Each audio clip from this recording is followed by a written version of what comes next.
I want to ask everybody a question out there, but before I get to the question, I want to go ahead and do a little explaining. I'm going to try to stay as calm as I can on this because I'm really upset, to be honest with you. I'm really depressed, and I'm pretty much past the point of stress. I'm so stressed out that I don't sleep at night. When I wake up, I always tell myself it's going to be a bad day.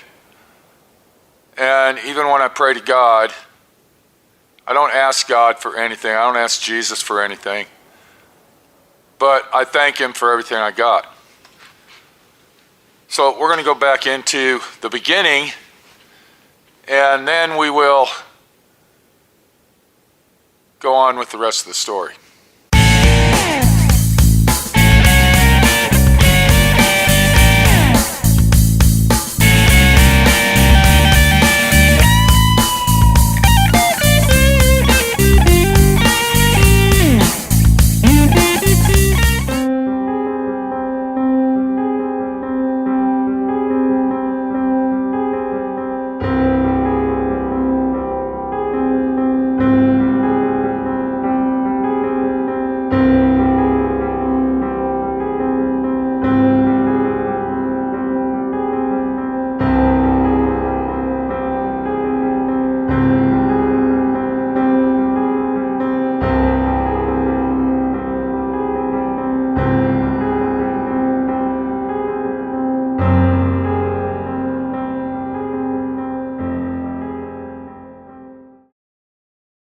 So back in 1982, I decided that I wanted to restore Volkswagens. I love Volkswagens. I used to buy a lot of Volkswagens. I had a small Volkswagen junkyard at one time, and I sold a lot of Volkswagen parts. This is way before the internet, of course. But Volkswagens were my life. But in the meantime, I had a full-time job.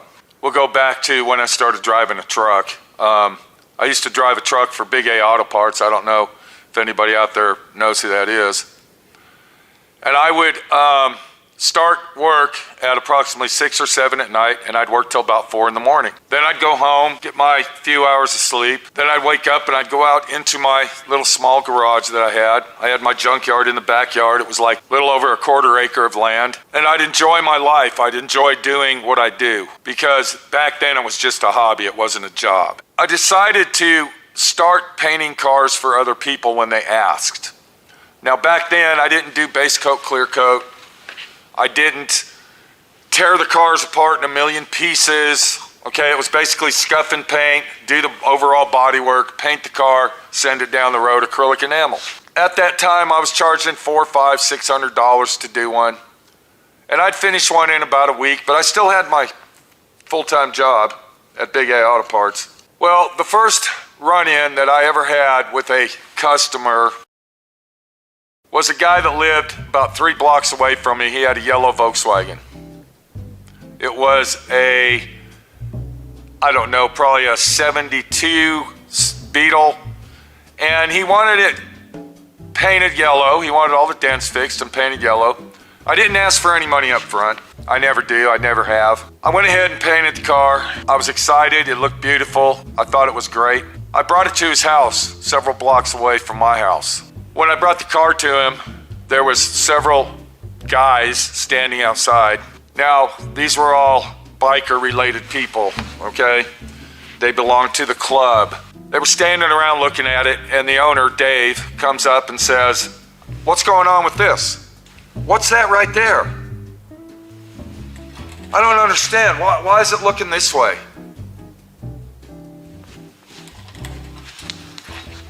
I was speechless. I walked home and I got this hammer right here, this hammer. This was my dad's carpenter hammer, right here. My dad bought this brand new when I was a little baby child. When my dad left us, my mom kept the hammer. He left it at home, she kept it. I got it. This is my hammer. I used this hammer when I was building houses, which led me to move to Dallas, Texas. I went home and I got this hammer because he refused to pay me. I went home and I got this hammer. I walked back up to where they were at, And I took my hammer and I said, oh, you don't like that? Bam! Oh, this over here? Bam! I said, oh, by the way, wasn't this part dented? Bam! Bam!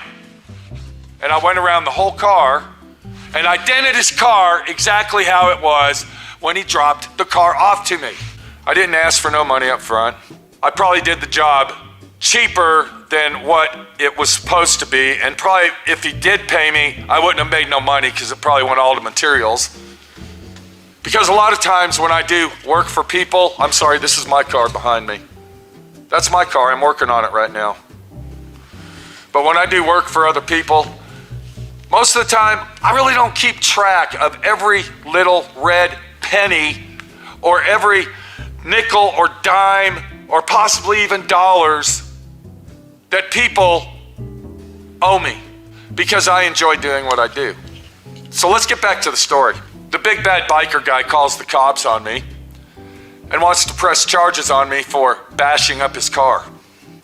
I have a detective that came over to my house, Coppell Police in Texas, asking me questions if I did this. I didn't lie to him. Yes, I did. I beat the shit out of his car. He refused to pay me. He didn't want to pay me any money. He mocked me and made me look like shit in front of all his big bad biker friends. The cop said, okay, we'll check it out, see what's going on. I never heard from him again. That was the very first incident I ever had with a customer. Right off the bat, one of the very first customers I ever have, and I got stress and discomfort and everything else that goes with running a small business. Right there, I should have told myself, fuck this shit. I will never do any more work for anybody else as long as I live. But I didn't do that. Because several years later, I used to work for Cisco Foods. I had stock in the company. I had 401k. I had medical insurance. I had retirement benefits. I had vacation and everything else that goes along with being an employee at Cisco Foods. But I loved my shop. I loved working on vehicles and restoring them and painting them, and I enjoyed to see the outcome of what a vehicle brings when you're done doing the job. So after several years of working at Cisco Foods, I had an ultimatum to make because I had my shop I was working at. I ended up quit driving a truck, started doing mechanic work at night for Cisco Foods. I was a diesel mechanic after a driver. The reason I did that is because I can work at Cisco Foods from 3 o'clock to 12 o'clock, get a couple hours sleep, go to my shop and work. I have turned myself into a workaholic at this time. I'm working day and night. I am now getting business from Cisco employees. I'm not doing any advertising. I'm not advertising. I got a shop off some side street in Dallas, over there right across next door to Walnut Hill Wrecker. After work at night, to finish jobs up, I would go down to my shop at 12 o'clock. I would work on vehicles. I would try to get them done so I can deliver them the next day, because I'm not making no money. I'm doing this shit dirt cheap. I always have. The big guy is charging $150 an hour. My friend Pete, I'm charging half that. I've always done that. I always have. When I was in Dallas doing collision repair, I would save everybody their deductible to get the work into my shop. Because in my head, I was still telling myself, I'm making a good profit. I don't need to charge the deductible. I'm helping the customer out because the insurance company is screwing them. Well, in the end, I'm wrong, because the only person that I am torturing and I am putting in the gutter is myself. The only person that's coming out, the loser, is me, by cutting deals on customers' vehicles. I have done this all my life. It has been a thing that makes me feel good inside, that I can restore their car for them. They will enjoy their vehicle. They'll have a good time. And my friend Pete's the one that did that. I own my shop. Sole proprietor, me, myself, and I. I work 7 days a week in my shop. I get up at 3:30 every morning. I do what I gotta do. I make YouTube videos for people to learn. I don't use all of, the expansions that YouTube offers. I don't do that. I use AdSense and that's all. I don't buy views. I don't buy comments. I don't buy subscribers. I don't do any of that to make my channel any better than it is now. Because the only way that you're going to become a big YouTube superstar is to spend money. I have learned that being in business for 45 years. The only way to make money is to spend money. You cannot make money without spending money. And part of being popular on YouTube, you have to spend money with YouTube to make yourself more popular.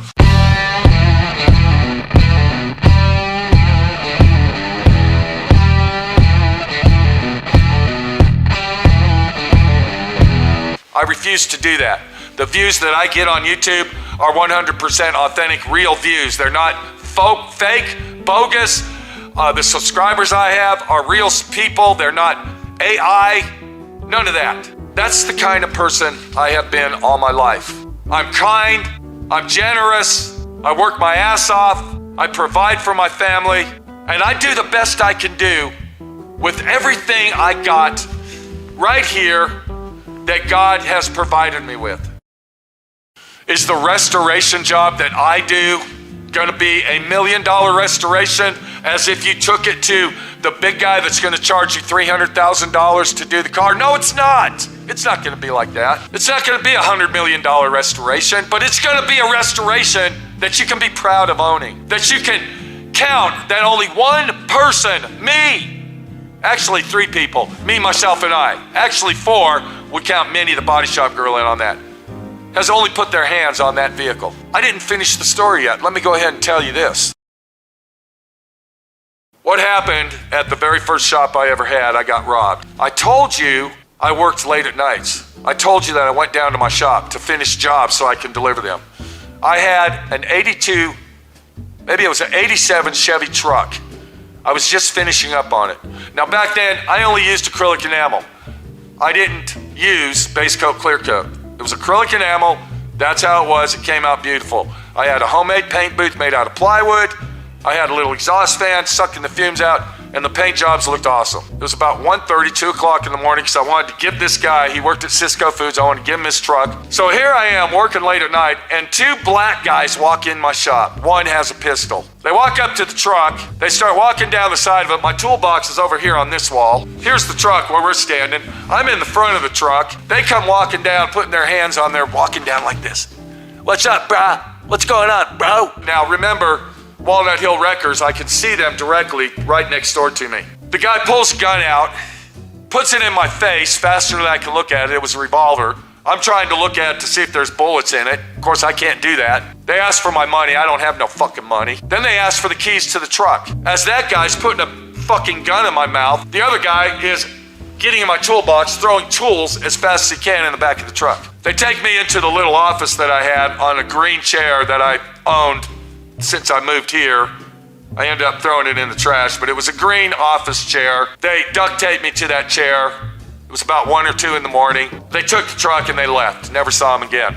My overhead door was wide open. About 9:30, 10 o'clock in the morning, the neighbor came over and found me laying on my side, half fucking dead, because I was trying to get out of the duct tape. I had to go to the emergency room. The whole side of my body was completely numb. I thought I was crippled, but I continued to work. I didn't let that little experience faze me, because I love working on cars and I love helping people. When I get collision work in my shop, I go to the extreme to fix their car. If I can afford it in the amount of money that I'm getting paid, if the insurance company pays for a used headlight, but the money that I have will pay for a new headlight, I will do that for the customer. I don't think a lot of the customers appreciate it. I don't think they have second thought about it. I don't think that customers realize what it really takes to restore a vehicle. They think that it's Earl Shives. The vehicle that we're looking at over here is a 1961 Corvette.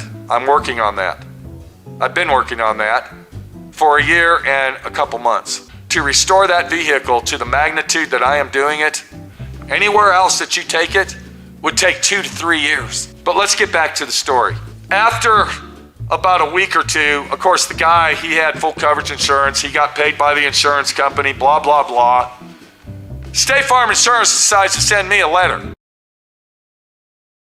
A letter that says they're gonna sue me for $10,000 because the vehicle was stolen on my property. They don't give a fuck about me having a gun in my mouth or being robbed by 2 crack addicts. By the way, that truck, just to let you know, about 15, 18 years later, I actually saw that truck in the Walmart parking lot and I took pictures of it.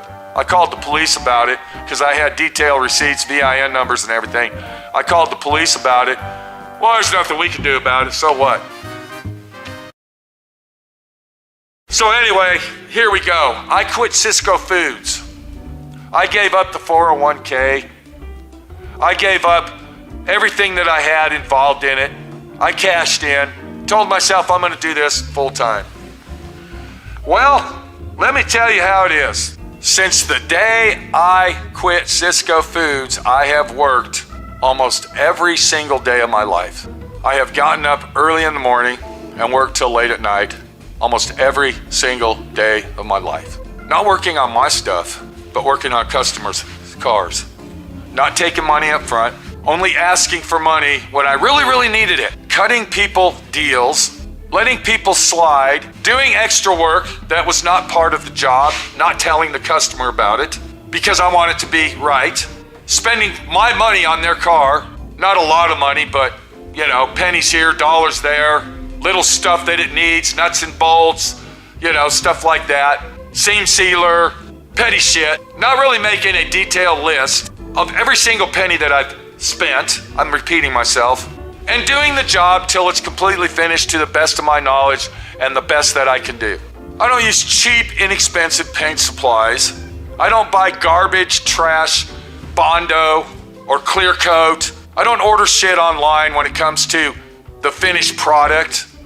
I use top of the line paint, top of the line clear, top of the line Bondo, top of the line sandpapers, and everything else that it takes to do a top of the line job. Now, most of these restoration jobs come in as a paint job. That's what their initial plan is, to paint the car, make it look beautiful. But one thing usually leads into another and it turns into a domino effect. Stuff that we didn't plan on doing, we weren't gonna do it, but to really do the car properly, it has to be done. Not so I can make more money, not so I can sell them a product or a job to say, hey, we need to do this.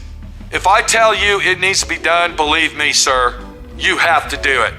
You're wasting your money painting the car if you don't. I'm not here to scam you. I want the car gone. I got other people waiting in line. I got collision jobs to do. I'm a busy guy. But there's some people out there that don't realize that, and all they do is think about themselves. They aren't living here with me. They aren't sleeping in my bed. They aren't getting up at 3:30 every morning. They aren't working 7 days a week. They're not spending time with their loved ones. They're not working instead of visiting their children out of state and learning about their grandchildren. They're not doing anything but working. I'm sorry, me. Did I say them? I'm talking about me. I'm doing all that. They're not doing that.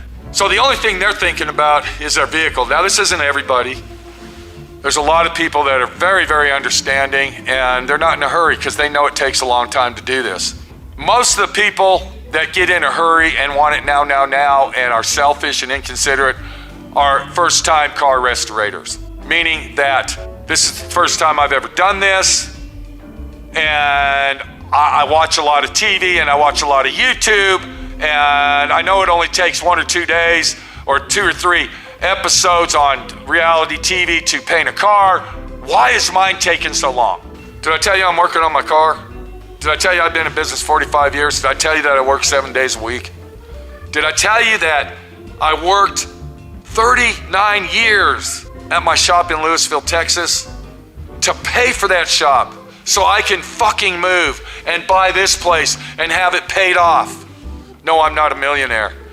Every dime that I made selling my house and selling my shop in Dallas, every single penny that I made went into where I'm at now. I live check to check. I don't have a large bank account. I don't have money in the bank. I very rarely have money to put gas in my car to go to Grand Junction to get supplies for vehicles that I'm working on, but I struggle through it and I do the job that I need to do. and I just keep it all to myself. Most people would say, fuck this shit, I quit. I'm not working on nobody else's car. Fuck you. The public sucks, people suck, and you can go fuck yourself. Take it somewhere else. But my friend Pete ain't that guy. Because when I start something, I finish it. No matter how depressed I get, or how stressed out I fucking get, or how much fucking sleep I fucking lose, I still finish the fucking job. So if you stuck with me this long, I really appreciate it. I don't ask you for thumbs up in my videos. I don't ask you to subscribe in my videos. Now's the time that you want to hit the subscribe button. Click on that bell for notifications and comment below. Because if you don't, this big blob of Mondo's going to be inside your bed covers tonight when you crawl in there, and it's going to get in places that we really don't want to talk about right now. Do, my friend, Pete a favor and subscribe. Now, do it, or that Mondo's going to do you. I make my fucking videos for you to learn. Whether it's about life right now, what's going on, or whether it's about putting some Bondo on that piece of shit, old junk piece of shit car that I'm restoring. Because that, my friend, is what life is about. Listening to people and what they have to say, and not being selfish and inconsiderate. Being kind to others. Helping others out when they need it.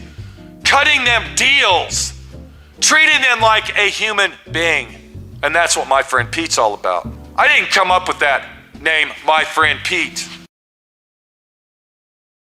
My friend Ken Cancelosi actually came up with that name. And the reason he came up with it is because he would look at me when I was doing jobs in Dallas, always complaining how broke I was, never making no money. And he says, that's because you're everybody's friend. You want to be friends with everybody. You shake their hand, you tell them the old motto, shake a hand, make a friend. You don't even know these people. You take your customers and you become friends with them. And when they become friends, you want to cut them deals. You want to give them free shit. You don't charge them the prices everybody else does. It's your fault. So I'm going to call you my friend Pete.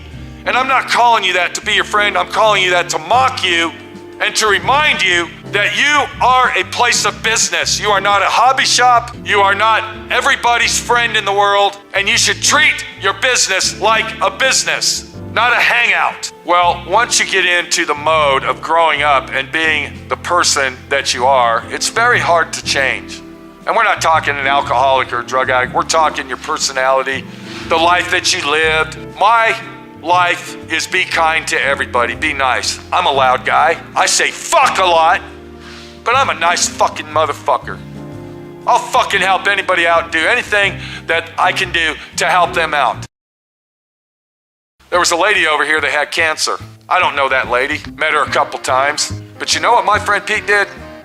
Every morning when I got up at 3:30, I would put her name in my prayers for over a fucking year.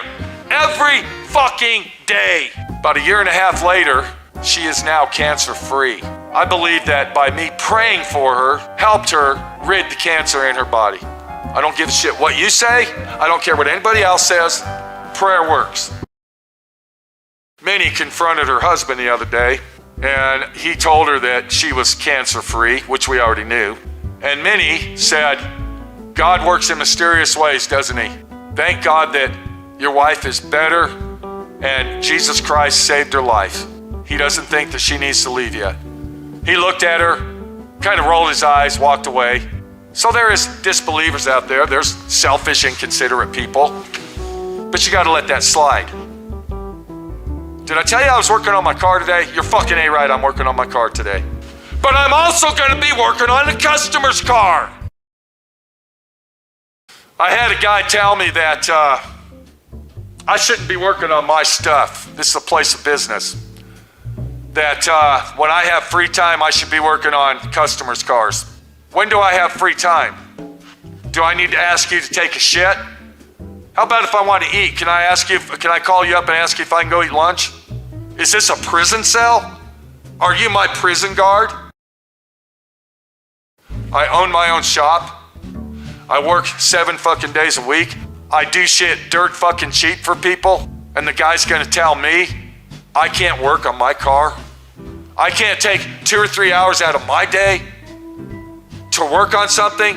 When I work on this car or any other car, I do piece by piece. I will do one little section and stop.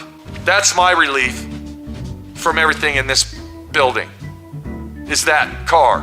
Whether it's a Volkswagen that I'm doing or this pile of shit 4-door fucking junker.